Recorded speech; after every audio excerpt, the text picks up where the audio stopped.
If there is anybody who is doubting that God will give you back all the things that you have lost, baby, listen up to my testimony, okay? So, one thing I am committed to is transforming the way we see ourselves to expand our possibilities. And for me, the way that I do that in my personal life is through my spiritual relationship with God. There was something that for 31 years, right? I'm 41. My dad passed when I was 10. So for 31 years, there was this fatherly gap.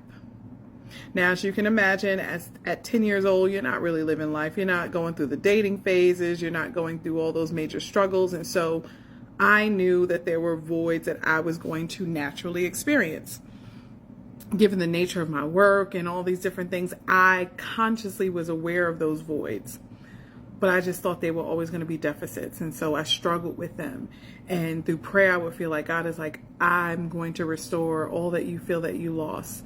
Time doesn't matter. Time doesn't matter. These were things that I would get in prayer, like real subtle and calm, because the Spirit of God is calm and he says what he says, and that's just kind of it, right? You know, and I didn't fully believe it. And then in one moment, one 90-second conversation with my uncle, all of my, I'm getting emotional, so there's this awkward pause, right? But all of my thoughts and feelings around the things that I lacked, the opportunities that I missed out on from losing my dad at such a young age, those felt like they were all covered. 31 years of paternal absence covered in one conversation with my uncle. And I'm about to share it.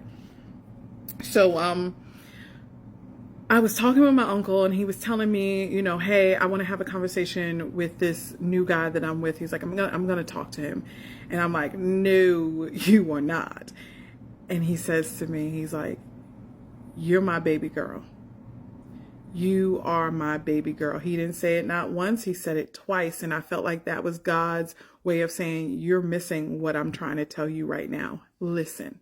Because it was on that second year, my baby girl, that something clicked on the inside of me. And it was almost like my uncle was speaking to the depths of my pain without even understanding it. And that could be nothing more than a spiritual moment.